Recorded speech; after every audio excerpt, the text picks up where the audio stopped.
Good morning. Welcome to a Redneck Diva's kitchen and a Redneck Diva Reviews. This morning I'm coming to you from my kitchen. I have decided I wanted to start another run of FriendShip bread. I already have one run started and it actually is going to go out to some very dear friends of mine in Canada. But I am fixing to receive the book FriendShip Bread by Darian G, and I'm so very excited. Thank you very much for the wonderful opportunity to review your book. But I wanted to get a jump start on making the starter just because it is a 10-day process.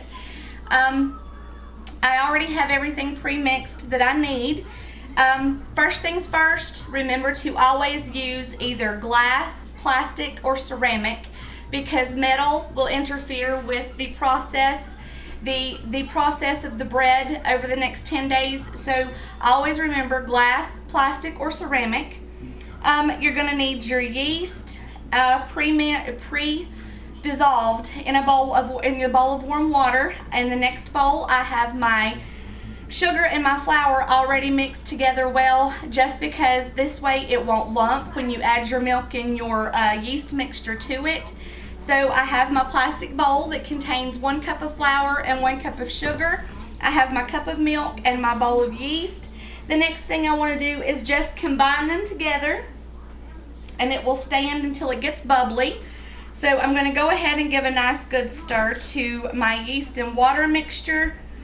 Add it in slowly.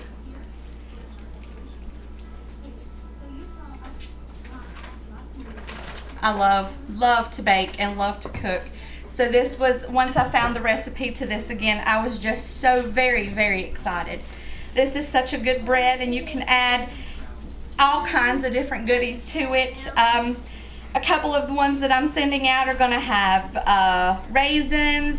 Some of them have banana. She wants nuts. I think this bread is, and the fact that I can send the starter, I can send a cup of the starter all the way to Canada with her, and they can each start their own batch. I think that's such an amazing thing. Now I've got that incorporated, and I'm going to go ahead and add my milk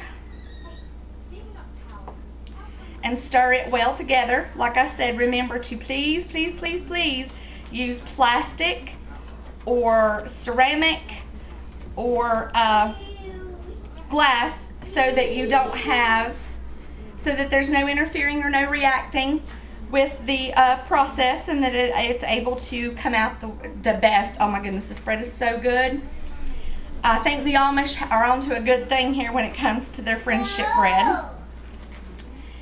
And then you're supposed to just, once you've got this well dissolved and mixed well and there's no lumps, then you just cover it lightly and let it sit until it's bubbly, and then pour it into either a plastic container that you can put a lid on, or myself, I will be pouring mine into gallon freezer bags. And this right here is considered day 1 of the process. Once you're finished, you'll call this day 1, and I'll transfer this over later on this afternoon into its own bag. And I won't be doing a video every day of the whole coming and mashing and all of that process.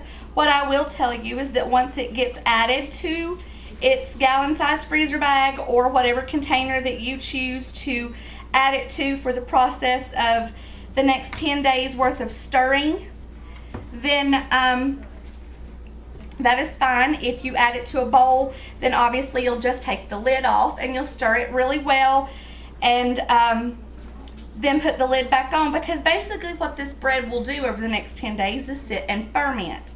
I know that sounds kind of strange, but I promise you the process is well worth the wait on baking day. Now I have this well incorporated and mixed together, so I will just cover it.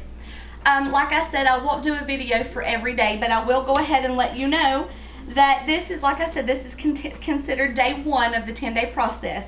Now days 2 through 4, I will just be mashing the bags and letting the air out and giving them a good mash and a good mix, and then sealing them, letting all of the air out, and then sealing them back well. Day 5, I will start to video again, just because day 5 is when I will actually get to add another cup of flour, another cup of sugar, and another cup of milk. So I will see you again on day 5, and just remember, days 2 through 4, let all of your air out of your bag, or stir really well if you've got it in a bowl, and I will see you again on day 5. Thank you very much for stopping in to a Redneck Diva's Kitchen and a Redneck Diva Reviews. I hope you enjoy the process of the Friendship bread. Again, I look forward to receiving Darian's book. I promise you this is going to be well worth the wait. Thank you so much, guys. Have a wonderful day. Come back and see a Redneck Diva. Have a good day, y'all.